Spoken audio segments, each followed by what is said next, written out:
I was a member of a family of 5 children. I was the second eldest.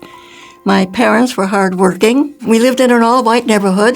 St. Paul was very much segregated in white and black neighborhoods, and I knew nothing about black people growing up, no contact whatsoever. The stereotypes abounded, of course, about black people. Marion Wright, later Marion Wright Edelman, gave a talk at Smith in the fall of '63, soon after JFK was assassinated in that fall.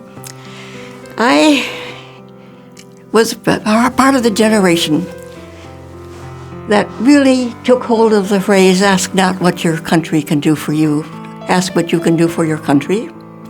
And there was another slogan that caught my attention, and that was, if you are not part of the solution, you are part of the problem.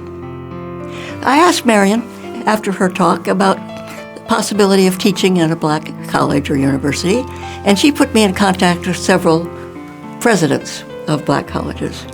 For example, Tougaloo, Mississippi, Talladega, Spelman, and some others. I finally decided to accept the offer from Spelman, thinking that it might be an oasis in the wilderness. I was a little afraid of going to Tougaloo, Mississippi, especially when it was the end of the bloody freedom summer of 1963 and 4. So I joined the faculty of Spelman in the fall of '64. My family disapproved of my going to Spelman. I guess they thought I was maybe a little crazy, certainly weird. But I went. And for the next 11 years, I was pretty much estranged from my family. I would go home for visits at Christmas time.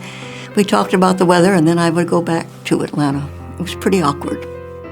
I remember during one of those 11 years, Mom took me aside during one of my visits and said, Marcia, don't turn your back on your race.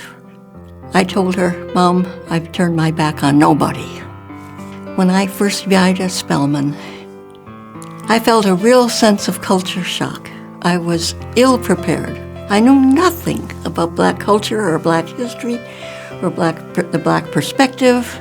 I was very ill-prepared to teach black students, and it showed that first semester.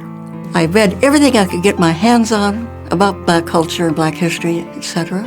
I lived in black communities only for the whole 11 years.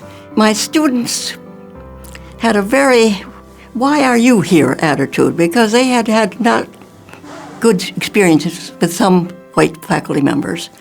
And they questioned my presence. Was I another missionary doing good works, or was I really serious? They soon found out I was serious.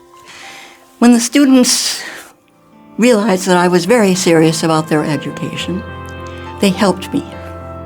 They helped me learn about them. They demanded my best.